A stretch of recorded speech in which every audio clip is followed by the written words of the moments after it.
Good morning. My name is Nathan Hochman. I'm the District Attorney of Los Angeles County. With me up here is Los Angeles Police Department Chief Jim McDonald. Also at this podium on the DA's side are the Assistant District Attorney Maria Ramirez, who oversees our special operations. We have John McKinney, who is our Director of Specialized Prosecutions. The Assistant Head Deputy District Attorney is Habib Balian of the Major Crimes Division. Deputy District Attorney Beth Silverman of the Major Crimes Division will be the lead prosecutor on this case. From the Los Angeles Police Department, we also have Captain Scott Williams, who's the commanding officer of LAPD's Robbery Homicide Division, the Chief of Detectives, Alan Hamilton, the Director of Specialized Prosecutions, Mike Rimkunis, and the LAPD detectives on this case, Josh Byers and Corey Farrell. Today, I am announcing the charges against David Anthony Burke, the musician known as David, spelled D4vd, in connection with the brutal and horrific murder of Celeste, a 14-year-old at that time. These charges include the most serious charges that a DA's office can bring. That is first-degree murder with special circumstances. The special circumstances being lying in wait, committing this crime for financial gain, or murdering a witness in an investigation. These special circumstances carry with it, along with the first-degree murder charge, a maximum sentence of life without the possibility of parole or the death penalty. The determination on whether or not the District Attorney's Office will seek the death penalty will be made at a later time. Before I get into the actual charges, and there are additional charges against Mr. Burke, including continuous sexual acts, lewd and lascivious sexual acts with an individual under 14 years old, and mutilating a human remains of a body. Before I get into the description of these charges and their seriousness, I want to look at this as a parent. I am a parent of 3 children, and a parent's nightmare is a situation where your daughter goes out one night and never comes back. As we will show in a court of law, and what I also want to make sure about that the understanding of these charges is clear, is my description of these charges is not evidence that we are going to present in court. These charges, in fact, will not be evidence in the court. Evidence will be the witness testimony, the documents, and different types of admissible testimony that we will admit into court in the prosecution, and if it leads to the eventual trial of Mr. Burke, to convince a jury of 12 people beyond a reasonable doubt that each and every one of these charges is true, as well as the special allegations and circumstances that have been alleged. Now, back to this being a parent's nightmare. On April 23, 2025, as been alleged by the complaint, Celeste, a 14-year-old at that time, went to Mr. Burke's house in the Hollywood Hills. She was never heard from again. On September 8, 2025, as alleged in the complaint, Miss Celeste remains, her dismembered and decomposed remains, were found in 2 bags inside of a front trunk of a car registered to Mr. Burke. Thereafter began an investigation. The investigation was to determine who killed, who murdered Celeste months and months before. That investigation was carried out in unison and in partnership between the LAPD's Robbery Homicide Division and the District Attorney's Office. At every point in the investigation, through the arrest and the filing of charges, the LAPD and the District Attorney's Office have worked in lockstep. There's been no disagreements amongst these entities in deciding how to proceed with this case, ultimately leading to these charges today. So what you have as well with these charges is that, again, there are 3 sets of charges that have been brought. the first-degree murder with special circumstances. And again, those special circumstances are lying in wait. That Celeste went to Mr. Burke's home on the night of April 23rd, 2025, as alleged in the complaint, at his invitation, and again, was not heard from again. The second is a special circumstance being that this murder was committed for financial gain.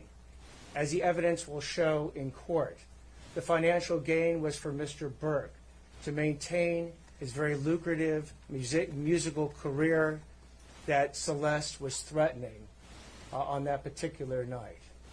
The third charge, in addition to lying in wait and for financial gain, is murdering a witness to an investigation.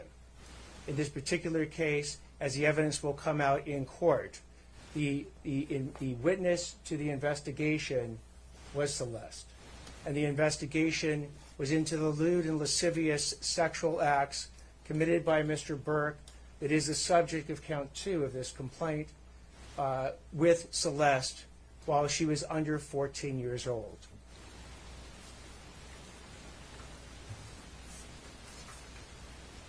I had the chance to meet with some of the family members of Celeste, and their grief is uncalculable as to what happened to their daughter. What they have demanded, what we have assured them that the district attorney's office working with LAPD would give them is the proof beyond a reasonable doubt on who killed their daughter, on how their daughter was killed, when their daughter was killed, and bring that killer to justice. That killer that we have now charged is David Anthony Burke. We will have questions after I speak and Chief McDonald speaks. At this point, I invite Chief McDonald to speak. Thank you very much. Good morning, and thank you all for being here. I want to begin by expressing my deepest condolences to the parents of Celeste Rivas. No parent or any human being should have to endure what you've gone through. Today, alongside DA Hochman and our partners at the LA County District Attorney's Office, and thanks to the tireless and hard work of our investigators at the LAPD, we're announcing the arrest and prosecution of David Burke for the murder of 14-year-old Celeste Rivas.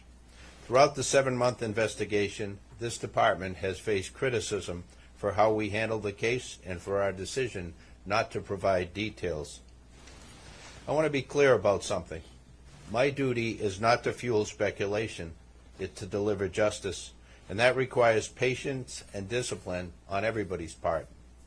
This investigation was driven by a single purpose: to secure justice for Celeste Rivas and for those who loved her.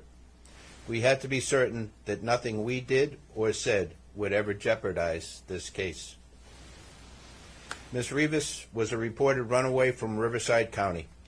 During the course of our investigation, detectives learned that she had been involved in a sexual relationship with Mr. Burke when she was a minor and he was an adult.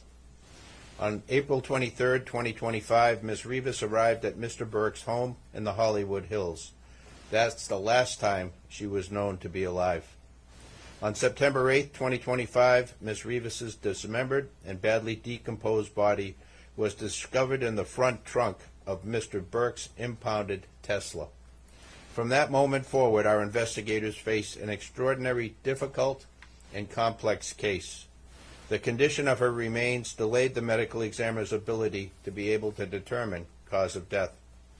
The substantial amount of time that passed between her death and the discovery meant that crucial evidence had degraded or disappeared. And as detectives worked to uncover the truth, they also had to sift through and debunk a great deal of false information circulating publicly. These challenges were real, and they required patience, precision, and an unwavering commitment to the facts.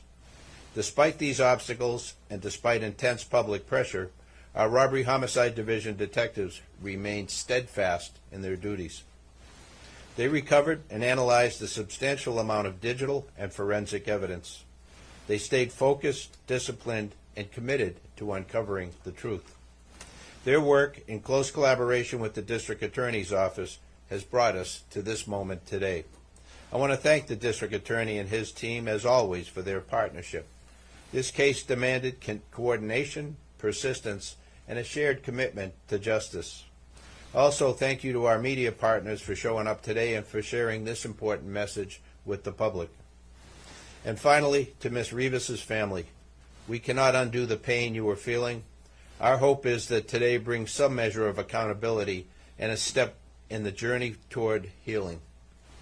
Please know that the Los Angeles Police Department remains fully committed to seeking justice on behalf of your daughter. Thank you. So at this point, we'll take questions. Anything more you can tell us about the fact that she was a witness in the pending investigation, that she reported the abuse, who was doing that investigation? The details of the allegations that have made, particularly with that special circumstance, will be produced in court. And you determine cause of death and the difficulty it was to determine both the matter, cause, and date? So with respect to the coroner's report, we will be seeking quite quickly to provide an order to the court that now allows the coroner to release that report to the public.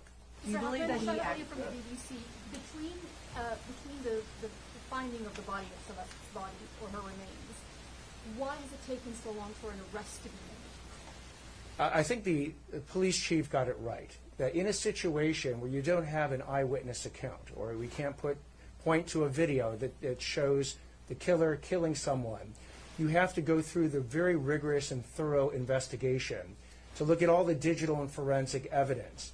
You have to speak with witnesses, often who are cooperative, and some who are not cooperative, in order to obtain all the information necessary to decide who did what, when, how, and what their mental state was at the time. That is what we've been doing over the last, between September 8th, roughly, and today when we bring these charges on April 20th. So again, it's a type of case that you want to make sure you get maximum information. And by the way, if there's anyone out there that has material information about this particular murder or any other actions taken by Mr. Burke, please come forward to the Los Angeles Police Department, come forward to the LA County DA's office, and report that information. Mr. Hochman, there are other people who are aware of this relationship. Is it possible that you will be arresting other people within his circle, and did he act alone in this death? Again, with respect to whether or not there's any other individuals or we're going to take any other actions, you will know about them if we do, but at this point I'm not commenting. Do you believe that you know how she was killed, beyond it being homicide? The actual cause of death? The coroner's report will be released shortly. Because it is not currently released, I'm not going to be commenting But on it. was it determined, not that, if you won't say what it was, but has it been determined how she was killed, beyond it being homicide? The coroner has made a determination on how Celeste died, and at the point that the coroner's report becomes public, we'll be able to comment on it. Was there a specific breakthrough last week? Is there physical evidence that ties David to this murder? There is physical evidence and there is forensic and digital evidence that we intend to present in court to prove these charges beyond a reasonable doubt. Only a couple more questions. Yes. Your investigation, and just to his question, are you able to tell us exactly what the smoking gun is? And also, if you can address the issue of his visits to Santa Barbara, and that, how does it connect with the murder? So with respect to the actual details of the evidence we're going to be presenting in court, I'm not going to do that today. As far as the concept of a smoking gun, the smoking gun is the totality of the evidence that we're going to bring to prove any case, whether it's this case or any case, beyond a reasonable doubt. Is there any evidence that you've used other underage girls that you've investigated? An investigation is ongoing. If information comes forward on any, with respect to any additional crimes, we will certainly investigate it. One more. There's been so much discussion about the difficulties in this case. The chief talked about it as well. What makes you confident you can prove these allegations? What makes us confident is the totality of the evidence that has been obtained by the LAPD robbery homicide, by the work that the district attorney's office has done, that has led us to the point where we believe we can prove each and every one of these three charges and the special circumstances and the special allegation beyond a reasonable doubt. Thank you, everybody.